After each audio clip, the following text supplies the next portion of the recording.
Welcome. Today we will discuss about National Program Control of Blindness.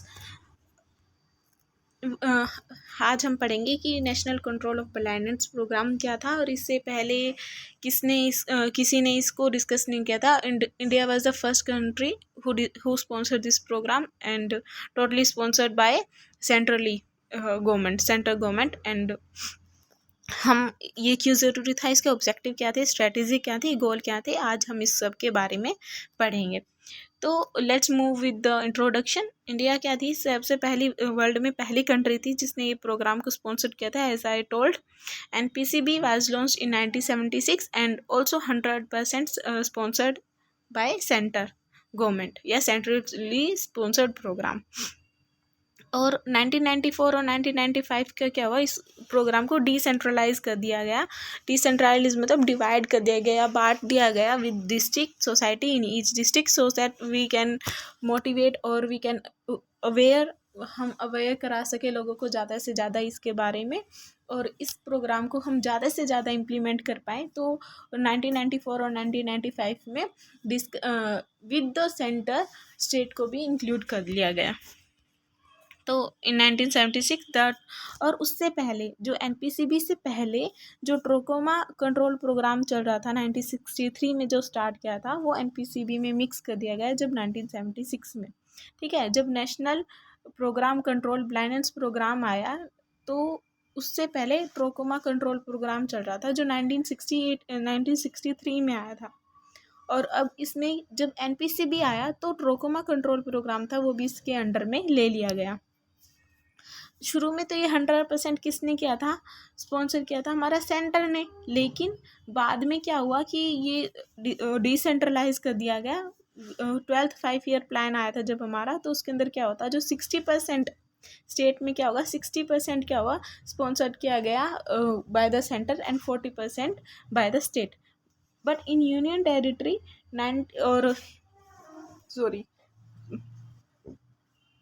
State और union territory में 60:40 का ratio था. मतलब 60% किसने स्पॉन्सर किया, सेंटर ने, और 40% स्पॉन्सर किया स्टेट ने और यूनियन टेरिटरी ने, यानी कि वहाँ की लोकल गवर्नमेंट ने. But in hilly area till today 90% sponsored by centre and 10% sponsored by hilly area. तो इस प्रोग्राम का NPCB को to national programme of control of blindness and visual improvement कर दिया गया इन 2017 में. तो इसके गोल क्या थे, let's move on with goal. What was the main goal behind it कि हमने इस प्रोग्राम को लॉन्च किया. इसके गोल थे, फर्स्ट गोल था कि जो हमारी प्रिविलेंस थी ब्लाइंडनेस की 1.4 थी, और हमको 1.4 से लेकर 0.3 तक लेके आनी थी bye 2020. As per 2006 and 7 survey, the prevalence was 1, but we have हमारा क्या जो पहले था हमारा 1.4 और 2006-7 में हमारी आ गई 1, और हमें इसका हमारा टारगेट क्या था, हमारा गोल क्या था, हमें 0.3% तक इसको हमारी जो ब्लाइंडनेस प्रोग्राम है तो यहाँ तक लेके आना था. As per NPCB VI 2017 and 2019, prevalence of blindness is 0.365 and visual impairment in all ages is 2.55%. मतलब जो हमें 2020 तक अचीव करना था, हमने 2017 और 19 के बीच में ही अचीव कर लिया था, और visual improvement in all ages is 2.55% तक था. ये इसका नेशनल हेल्थ मिशन का ये लोगो है. तो definition of, first we have to know what is the definition of blindness. Under NPCB, blindness is defined at a higher cut off than WHO. इसके अंदर क्या होगा कि जो हमारा NPCB के अंदर क्या है कि हम ब्लाइंडनेस उस इंसान को कह देंगे जो 6 मीटर या 20 मीटर तक अपनी फिंगर्स को काउंट नहीं कर सकता. Inability of a person to count fingers from a distance of 6 metre और 20 फीट. विजन 6/60 और less with the best possible spectacle corrections हम कर सकते हैं अगर हम करना चाहेंगे तो. बट WHO डेफिनेशन के अकॉर्डिंग अगर विजन 3/60 आ जाए या inability to count finger at a distance of 3 metre और 10 फीट, हम उसको ब्लाइंडनेस के अंदर कह देंगे. मतलब इसका क्या हो गया, डबल हो गया ना, कि WHO को क्या कह रहा है, 10 फीट से अगर हम फिंगर्स को काउंट नहीं कर सकते तो वो ब्लाइंड है पर्सन, और अगर एनपीसीबी के अंडर हम 20 फीट की दूरी से फिंगर्स को काउंट नहीं कर सकते, तो वो पर्सन ब्लाइंडनेस की कैटेगरी में आ जाएगा। तो ब्लाइंडनेस के कारण क्या क्या आ सकते हैं, what is the causes behind of blindness. तो फर्स्ट सबसे मेन कोज था कैटरैक्ट 62%, यानी कि ओपेसिटी ऑफ आई लेंसेज। तो कैटरैक्ट था सबसे मेन कोज 62%, यही था। उसके बाद refractive error in I lenses 20% cases थे। ग्लूकोमा ब्लॉकेज हो जाती थी इसके अंदर 6%। Posterior segment disorder 5%। Post capsular opacification 1%। Corneal blindness 1%। Surgical complications 1% and others 4%। Main था हमारा कैटरैक्ट, तो हमने इसको फोकस भी करा। ये हमने साइड में स्नेलन चार्ट दिखाया हुआ है और जिस तरीके से हम पढ़ पाते हैं। तो 6/60 दिखा रखा है 20, यानी कि ए का जो पॉइंट है वो 20 फीट की दूरी से हम नहीं पढ़ सकते हैं। ये 36 पे, फिर 20 और 120, 80, 60, 40 इस तरीके से है। इसको स्नेलन चार्ट बोलते हैं। What is the objective of NPCB. जो हमने गोल पढ़े अभी, कोजिस से पहले हमने पढ़े गोल, तो गोल के पहले ही हमारे जो गोल हैं वही हमारे ऑब्जेक्टिव के रूप में बदल दिए जाएंगे। तो what is the causes of NPCB. Objective क्या था, हमारे मेन गोल क्या थे। तो हमें सबसे बड़ा था to reduce the backlog of avoidable blindness, जिसको हम कर सकते हैं। मतलब हमारा जो ब्लाइंडनेस के रीज़न हैं, कोजेज़ हैं, जिसको हम जल्दी से जल्दी ख़त्म कर सकते हैं या कम कर सकते हैं, वो बर्डन हमको उसके ऊपर फोर्स करना है। अर्ली आइडेंटिफिकेशन करना है, ट्रीटमेंट करना है, प्राइमरी सेकेंडरी और टर्शियरी लेवल तक हमें केयर प्रोवाइडेड करनी है। तो फर्स्ट हमारा ऑब्जेक्टिव था to reduce the backlog. Then second word था कि हमें यूनिवर्सली आई केयर सर्विसेज देनी है, सो दैट कि हम किसी को भी मना ना करें या और ना करें, जो आता हम हर किसी के लिए वे अवेलेबल करा सके। यानी कि इसका प्रोग्राम आया था eye health for all, to develop comprehensive universal eye care services and quality service delivery in every district as the strategy for controlling blindness and not just curative, that is eye health for all. Strengthening and upgradation of Regional Institute of Ophthalmology to become Center for Excellence in various subspecialties। हमें क्या बनाना था कि हमें strength करना था, जो हमारे institute है उनको अपग्रेड करना था, institute of ophthalmology to become more excellent in every various sub specialities. What was the objective again, strengthening and improving the quality. हम क्वालिटी को इम्प्रूव करना था, हमारे इंफ्रास्ट्रक्चर की क्वालिटी, जो ऑलरेडी फैसिलिटीज़ हैं उनको स्ट्रेंथन करना था। And to develop additional human resources for providing eye care in all districts. And next was to enhance community awareness on eye care. हमें क्या करना है, कम्युनिटी को अवेयर करना है कि हमारी आई केयर कितनी इंपॉर्टेंट है, आई हेल्थ एजुकेशन के बारे में हमें फॉलोअप देना था। To increase and expand research for prevention of blindness and visual empowerment. अपने अवेयर किया, क्वालिटी को इन्हेंस किया, स्ट्रेंथन किया हमारे इंफ्रास्ट्रक्चर को, हमें जो हमारे ऑलरेडी सब स्पेशलिटी थी उनको स्ट्रेंथन दिया, उनको और एक्सीलेंस प्रोवाइड कराई ताकि वो अच्छे से मूव ऑन कर सकें, अच्छे से हेल्थ केयर दे सकें। इतना करने के बाद हमने क्या करा, हमने रिड्यूस करा बैकलॉग को। और इतना सब होने के बाद हम किसके ऊपर मूव ऑन करें, रिसर्च। अब कितनी डिजीज़ प्रोग्राम हैं या डिजीज़ हैं हमारे इंडिया में, हमारी पॉपुलेशन में कौन कौन सी डिजीज़ हैं, कैसी डिजीज़ हैं, उनका primary secondary tertiary treatment provide कराया जाए। प्रिवेंशन हम कैसे कर सकते हैं उसके ऊपर सोचा जाए। तो increase and expand research for prevention of blindness and visual impairment. And then to secure participation of voluntary organization, private practitioner in delivering eye care। अब क्या करा, इसके अंदर 3 ऑनगोइंग सिग्नेचर एक्टिविटीज़ थी। To continue 3 ongoing signature activities, मतलब performance of 60 lakh cataract operation per year, पर 60 lakh cataract operation per year का target set किया गया। स्कूल आई स्क्रीनिंग करी गई। Distribution of 9 lakh free specs per year to school children suffering from refractive error।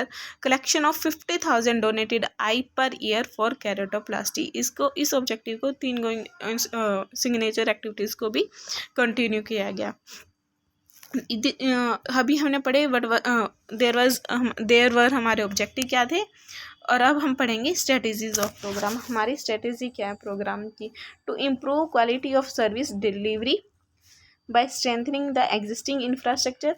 जो हमारे objective थे ना, वो जो हमारे ऑब्जेक्टिव होते हैं उसी से हमारी स्ट्रेटजीज बनती हैं। जो हमारे ऑब्जेक्टिव थे उसी को हम अगर एक्सपेंड कर देंगे तो वही हमारी स्ट्रेटजीज कहलाएंगे। जैसे कि to improve quality of service delivery by strengthening the existing infrastructure facility and additional human resources for these. मतलब क्या किया हमने, इंफ्रास्ट्रक्चर को फैसिलिटीज़ और ज़्यादा दी जिससे हम उनको स्ट्रेंथन कर सकें, उनकी क्वालिटी को बढ़ा सकें, और ह्यूमन रिसोर्सेज को एडिशनल सपोर्ट करा। Continued emphasis on free cataract surgery कराई गई through government health care system या through NGO private sector, making the programme comprehensive by including disease other than cataract. हाँ, माना कि कैटरेक्ट 62% था, बट कैटरेक्ट के अलावा भी जो अदर डिजीज थी उसको भी इस प्रोग्राम के अंडर लिया गया, जैसे such as diabetic retinopathy, glaucoma, corneal blindness, vitreoretinal surgery, childhood blindness etcetera, so as to address the remaining avoidable blindness. Now move on other strategies of program. RIOS, Center of Excellence and Medical College to be improved and strengthened. जो हमारे medical college हैं उनको improve किया गया, strengthen किया गया, उन्हें और नॉलेज दी गई सो हम इस प्रोग्राम को स्ट्रेंथन कर सकें. डिस्ट्रिक्ट हॉस्पिटल को स्ट्रेंथन किया गया by upgrading infrastructure and contractual staff and funds. Emphasis करा किया on primary eye care and establish vision centre on all PHC, creating multi-purpose district mobile ophthalmic unit for improving coverage. Strategies of programme others थी. Active screening कराई गई of population more than 50 years for cataract. Reduce कर देता है ये backlog को, मतलब long terms blindness को. स्क्रीन किया गया बच्चों को for refractive error and provision of class 2 needy. मतलब हर साल में, हर एक साल हम जो छोटे बच्चे हैं 9 से 14 साल के स्कूल गोइंग एज वाले बच्चे हैं हम उनको स्क्रीन करते हैं, और वहाँ पे विटामिन ए डेफिशिएंसी है या बच्चों को रिफ्रैक्टिव एरर है या कोई ब्लाइंडनेस के प्रोग्राम की तरफ जा रहे हैं, उसके बच्चे को स्क्रीन किया जाता है बाय द MLHP वर्कर्स, मतलब mid level health care providers and हमारे डॉक्टर्स. और हम इसमें जो टीचर्स हैं उनको भी एजुकेट करते हैं so that they can identify और स्क्रीन द बेबी और screen the school going children, और वो अर्ली आइडेंटिफिकेशन कर सके ताकि बच्चों को अर्ली ट्रीटमेंट आइडेंटिफिकेशन हो सके प्रॉब्लम का, डिजीज़ का, और वो लॉन्ग टर्म ब्लाइंडनेस को हम बचा सकें. Coverage of under-reserved area, capacity building of I care provider, IEC activity, यानी कि IEC activity for creating awareness on eye care in community. Information education communication activities for creating awareness on eye care in community. ये हमारे था कि हम उसको कैसे कैसे हम प्रोवाइड करा रहे हैं, हम कैसे डिलीवरी कर रहे हैं, हेल्थ केयर मोबाइल क्लिनिक कैसे चला जाते हैं हम. National programme for control of blindness organisational structure. इस प्रोग्राम का ऑर्गेनाइजेशनल स्ट्रक्चर क्या था? तो हमें पढ़ा था कि शुरू में ये टोटली सेंट्रली स्पॉन्सर्ड था. इसमें आएंगे ophthalmology section, DGHS, MOHFW family health care provider थे. उसने सेंट्रल के बाद ये किसके पास गया था? स्टेट में. स्टेट हेल्थ सोसाइटी में अंडर NRHM के अंदर ये इंक्लूड किया गया डिस्ट्रिक्ट हेल्थ सर्विस सोसाइटी तक. डिस्ट्रिक्ट हेल्थ सोसाइटी में हमें NRHM के अंडर लिया गया था. तो हमें टर्शरी लेवल पे क्या था? रायो centre of excellence in medical college हमने कराया. सेकेंडरी लेवल पे डिस्ट्रिक्ट हॉस्पिटल, NGO हॉस्पिटल. सबसे पहले हम प्राइमरी लेवल पे जाएंगे. प्राइमरी लेवल पे क्या थे? हमारे सब डिस्ट्रिक्ट हॉस्पिटल थे, CHC, अपग्रेडेड PHC. इनसे रेफर होके सेकेंडरी लेवल पे गया बच्चा, सेकेंडरी लेवल से होके टर्शरी लेवल तक. तो सेंटर लेवल एक्टिविटीज़ क्या क्या इंक्लूड करी गई थी? सेंटर लेवल क्या क्या एक्टिविटी इंक्लूड करता था? उसके पास क्या था? प्रोक्यूरमेंट ऑफ गुड, मतलब जितने ज़्यादा major of equipment centrally sponsored थे, बल्क कंज्यूमेबल था, व्हीकल्स थे एटसेट्रा, सब फैसिलिटी प्रोवाइड थी इन सेंटर लेवल एक्टिविटीज़ में. Non recurring grant in aid to NGOs, organising centre level training courses. Centre के ट्रेनिंग कोर्सेज प्रोवाइड कराता था. Information education and communication, IEC activity, prototype development and mass media, development of MIS, monitoring and evaluation. procurement of service and consultancy, salaries of additional staff at center level. Centre level के ये work हमने देखे कि उसने centre level पे जो staff की थी, एडिशनल सर्विसेज थी, उसके पास प्रोक्यूरमेंट ऑफ गुड यानी कि measure of type of good थे, डेवलपमेंट ऑफ IEC कराया गया, डेवलपमेंट मिस MIC एस, और जो ट्रेनिंग नर्सिस थे, ट्रेनिंग कोर्सेज को इन्हेंस किया गया और ज़्यादा सैलरी को बढ़ाया गया. स्टेट लेवल में क्या क्या काम किए गए. State programme cell in already in place for which 5 post including that of a joint director have been created. State level activities include execution of civil works for new unit, repair किया गया, renovation किया गया existing unit को और equipment को. State level training provide कराई गई, IEC activities दी गई, information education communication by mass media, by poster, by charts, हमने एजुकेशन सिस्टम को बढ़ाया. Management of state project cell, salaries of additional staff, हमने सैलरीज को एडिशन सैलरी दी गई to the staff. District level में हमने क्या क्या काम करा. District blindness control societies have been establish. District में क्या होता है, ब्लाइंडनेस कंट्रोल सोसाइटी को इस्टेब्लिश किया गया. District Blindness Control Society primary purpose is to plan, implement and monitor the blindness control activity comprehensively at a district. हम इस activity को कंट्रोल कर सकें. Activities under NPCB programme. NPCB programme के अंदर क्या क्या एक्टिविटी आती है हम वो देखते हैं. इसके अंदर हम कैटरेक्ट ऑपरेशन कराते हैं, फ्री में भी कराते हैं. 60 लाख सर्जरी अप्रोक्स की गई थी. इन्वॉल्वमेंट ऑफ NGOs का इन्वॉल्वमेंट किया गया था. IEC एक्टिविटीज़ यानी कि information education and communications activity को इंक्लूड किया गया by the poster, by the charts. हमने पढ़ा अभी तक स्ट्रेटजीज पढ़ा, प्रोग्राम पढ़ा. अब इसके बारे में हमने पढ़ा इसका organisational sector, centre level, state level, district level पे हमने इसका पढ़ा. और हम पढ़ रहे थे activity centre under NPCB programme. School eye screening अभी तक हमने पढ़ा. कैटरेक्ट ऑपरेशन कराए गए. इन्वॉल्वमेंट ऑफ NGOs था. IEC activities, management information system MIS use किया गया. स्कूल आई स्क्रीनिंग प्रोग्राम करा गया. Collection and utilisation of donated eye. Control of vitamin A deficiency. Vitamin A deficiency retinopathy. Retinol, vitamin A क्या है हमारा retinol, जिसकी कमी से हमें नाइट ब्लाइंडनेस, जीरोपैथेलमिया जैसी डिजीज हो सकती हैं. Monitoring and evaluation by survey. Cataract surgery by IOL implementation. इसी कैसे इम्प्लांटेशन हम कैसे ओक्यूलर इम्प्लांटेशन कैसे किया जाता है, कैसे हमारे स्टेप्स हैं. Step to control cataract blindness was identify करना था हमें ब्लाइंड कौन कौन है in village register. Identify the blind and list them in village register. Organise करना स्क्रीनिंग कैंप्स को for confirming the cataract blind for referral.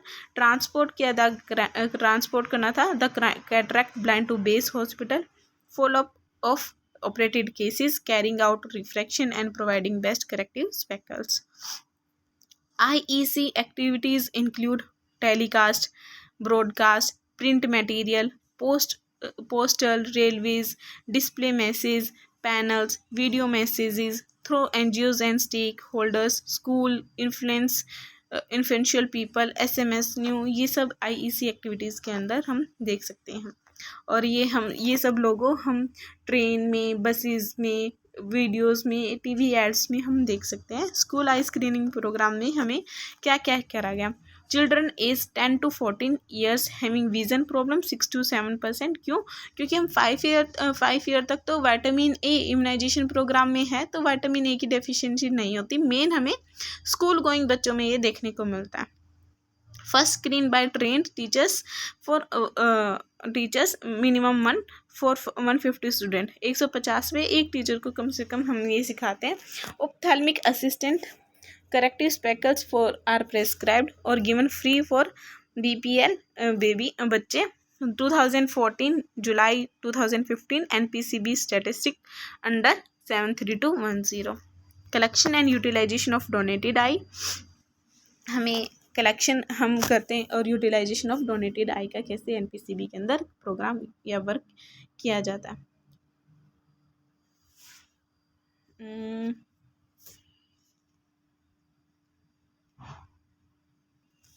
Collection and utilization of donated eye. Corneal blindness account for 1% of all cases of blindness. It mainly occurs among children and young adult. Common causes include vitamin A deficiency, eye infection, and injury. Donated eyes need to be removed within 6 hours of death of the individual. If the doctor declare brain dead to the patient, if अगर doctor patient को brain dead declare कर देता है, तो अगर patient ने पहले ही आई donation का अगर फॉर्म भरा है, तो हम काउंसलर को बुलाते हैं ताकि हम उनकी फैमिली को काउंसिल कर सकें, आई डोनेशन कर सकें। और इट इज़ नेसेसरी दैट कि हम जो आई डोनेट कर रहे हैं उसको विद इन 6 आवर, अगर हमें पेशेंट की डेथ डिक्लेयर हो जाती है तो हमें 6 आवर के विद इन उस इंडिविजुअल की आई को रिमूव करना है। It is to be preserve in specific solution in eye bank and utilise for transplantation within 72 hour. Remove करने के 72 घंटे के अंदर अंदर 72 आवर्स के अंदर अंदर हमें आई को ट्रांसप्लांट कर देना है। Eye donation fortnight is organised from 25 August to 8 December 8 September every year to promote eye donation and eye banking. During 2011 and 12, target for eye donation was surpassed as against a target of 50,000 eyes. 53 हमारा 2011-12 में target था कि हम 50,000 eyes को donation ले पाए, but हमने इसको क्रॉस करा। हमने डोनेट करवा के 53,543 eyes were donated. Development of infrastructure, NPC के अभी का ये वर्क था कि हमने इंफ्रास्ट्रक्चर को डेवलप करना है। तो construction of eye wards, operation theatre and dark rooms was taken up during 9th plan, mainly in the state covered under the World Bank Assisted Cataract Blindness Control Project to enhance capacity for eye care in the public sector. एनपीसीबी का एक काम था development of infrastructure, जिसके अंदर उन्होंने क्या करा, आई ward को कंस्ट्रक्ट किया, ऑपरेशन थिएटर को और बनाया गया, डार्क रूम को हमने लिया था क्योंकि हमको पता है कि हम अगर आई का सर्जरी करते हैं तो उसके बाद हम तुरंत बिल्कुल लाइट आइज़ में या डार्क एकदम ब्राइट लाइट में नहीं आ सकते। तो हमने एक डार्क रूम को क्रिएट किया गया for the eye speciality. Control किया गया विटामिन ए डेफिशिएंसी को, कैसे कि massive dose of vitamin A is given every 6 month to the children between age of 6 month to 5 year. Vitamin A deficiency को control करने के लिए इसको फर्स्ट हमने इम्यूनाइजेशन प्रोग्राम के अंडर लिया गया। इम्यूनाइजेशन प्रोग्राम में भी हर 6 महीने से लेके 5 साल तक के बच्चे को ये डोज लगाई गई। एट 9 मंथ फर्स्ट एवरेज हर 6 महीने में बच्चे को डोज लगाई गई। जब बच्चा 9 महीने का होता है तो फर्स्ट डोज दी जाती है 1 lakh international unit, 1 lakh international unit to the baby. और 1 ईयर टू 5 ईयर ओल्ड तक हम एवरी 6 मंथ में बेबी को 2 लाख यूनिट डोज देते हैं। Child is expected to receive a total of 10 doses of vitamin A before his 5th birthday. Long-term strategies is emphasize improvement of dietary intake of vitamin A through regular consumption of vitamin A-rich food such as dark green leafy vegetables, yellow vegetables and fruit and dairy product and promotion of breastfeeding. New initiative क्या क्या लिए गए programme के, provision of free glasses in presbyopia patient, provision of specs for school children by conducting eye testing fortnight every year in the month of the June, provision of multi-purpose district mobile ophthalmic unit in all districts all over the country to promote eye donation and to urge the eye banks to perform better in the forthcoming years. Hospital cornea retrieval program चलाया गया inclusion of mandatory required request for eye donation from those who are diseased in the cause of death. Certificates issued by hospitals need to be firmly put into practice and PCB. Externally added project हमने क्या किया गया था, इसके अंदर कौन कौन include हुआ था एनपीसीबी के under, WHO, DANIDA and World Bank. Vision 2020 क्या है, हम इसके बारे में पढ़ेंगे कि इसका वैसे it is important to know about vision 2020। The right to sight. Vision 2020 क्या कहता है कि ये लॉन्च किया गया by WHO in Geneva on Feb 18, 1999 in a broad coalition with international NGOs। इसको इम्प्लीमेंटेड किया गया था। विजन 2020 को इम्प्लीमेंट किया 4 फेज में, 4 phase of 5 year plans. First one started in 2000, second 2005, third in 2010 and last phase is implemented will commence from 2015 to 20। इसका 4 phase थे और 20 साल इसने लिए, तो अप्रोक्स 20 साल लिए, तो हमने इसको 20 का नाम लिया, 2020 तक इसका हमने नाम लिया गया। दस approx 20 year with target of 2020 vision on Snellen chart. इस ये जो ईयर इसने लिए थे करीबन 20 साल लिए थे, तो इसका ऊपर एक 2020 नाम भी पड़ा।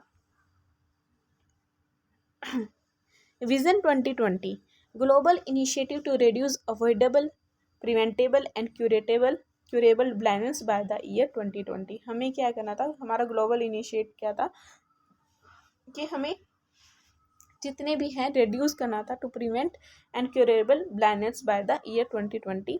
हमारे टारगेट डिजीज थे cataract, refractive errors, childhood blindness, corneal blindness, trachoma और onchocerciasis, glaucoma, diabetic retinopathy.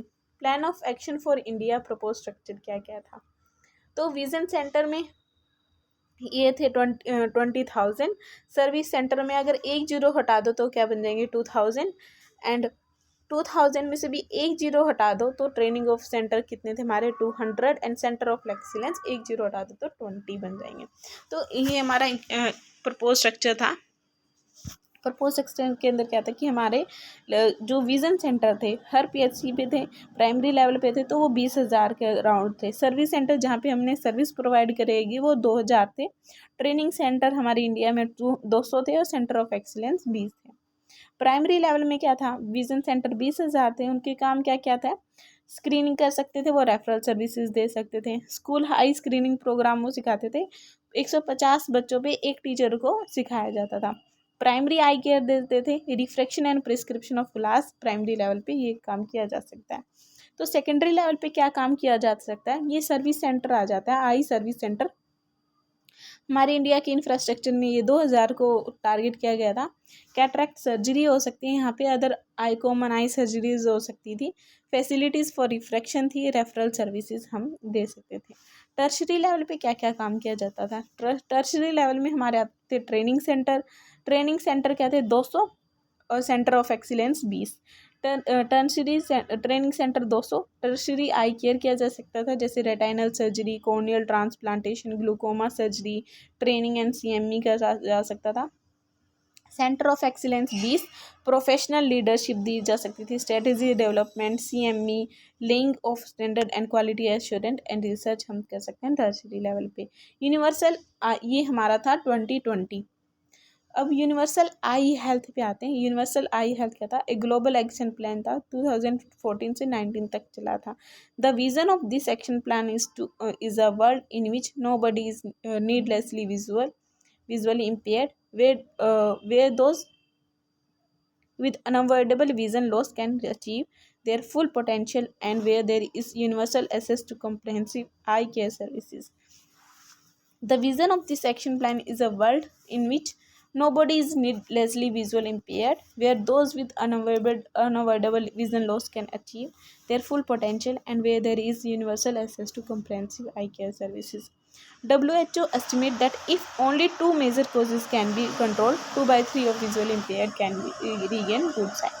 Universal आई हेल्थ का एक्शन प्लान था जो 2014 से 2019 के बीच में चला। इसके अकॉर्डिंग ये था कि अगर हम 2 डिजीज़ पे भी मेजर कोज जो हमारे ब्लाइंडनेस के हैं उनके ऊपर कंट्रोल कर लेंगे, तो हम 2/3 जितनी भी हमारी ब्लाइंडनेस की या फिर जो भी हमारी आई की प्रॉब्लम हो रही है उसके ऊपर कंट्रोल करके visual impaired can be regain good sight, तो हमको अचीव कर लेंगे। इसके 2 मेजर थे, these 2 measures are providing refractive services and cataract surgery. हम क्या करें, ज़्यादा से ज़्यादा रिफ्रैक्टिव सर्विसेज को प्रोवाइड कराएं और कैटरैक्ट सर्जरी। अगर हमने इन 2 मेजर कोजेज पे कंट्रोल कर लिया तो हम 2/3 जितनी भी हमारी आई साइड प्रॉब्लम है उसके ऊपर कंट्रोल पा लेंगे। जो हमारी reduction the basic of reduction of avoidable blindness depend not only on specific eye care services but also on other sectors like RCH reproductive child health में immunisation against rubella and measles, क्योंकि rubella और measles क्या करते हैं, blindness को कोज कर सकते हैं। तो हमें इम्यूनाइजेशन करना था रूबेला और मीजल्स से। न्यूट्रिशन प्रोवाइड करना था अच्छे से, nutrition like vitamin A deficiency को हमें बच्चे में नहीं होने देना था। प्री मैच्योरिटी को प्रिवेंट करना था, सेफ वाटर प्रोवाइड कराना और बेसिक सैनिटेशन को। Also I health is influenced by control by non communicable disease, example like diabetes mellitus hypertension. Diabetic mellitus से हमें डायबिटिक रेटिनोपैथी जैसे देखने को मिल सकती है। Hence eye health care services can be strengthened by integrating into primary health care. Prevalence and cause of visual impairment like target has been set as reduction of avoidable blindness by 25% by 2019 from the 2010 level. The number of eye care personnel, cataract surgical services delivery, no number of surgery performed per million population in an year. What is the role of nurse behind NPCB program? It is most important to know about what is the role of nurse, what is the objective, what is the 2020 role, what is vision 2020, and what was the objective, strategies and goal of NPCB program. It is enough to it is enough for competitive exams also and for theoretical exams in university exams also. Role of nurse to assess the magnitude and spread of blindness in district. हमें क्या करना था, magnitude को access करना था और blindness को हमें जितनी हो रही है डिस्ट्रिक्ट में हम इसके बारे में जानना था। इसके बाद क्या था, टू ऑर्गेनाइज स्क्रीनिंग कैंप्स, हमें ऑर्गेनाइज करने थे screening camps for identifying those requiring cataract surgery and other blinding disorder. To receive and monitor use of fund, to organize screening of school children, to involve voluntary organization, to promote eye donation, हमें eye donation करना था। Blindness is a great public health problem. NPCB started in 1976 mainly to achieve goal reduction in prevalence of blindness from 1.4% to 0.3% by 2020. Activities carried out to achieve goal through cataract surgeries was NGOs, screening of school children, eye camps, IEC for eye donation, MDMU, etc. In preventing preventable blindness and treating curable blindness, Vision 2020, the right to sight will be achieved by the help of 3 levels of eye care. Thank you. Hope you all understood.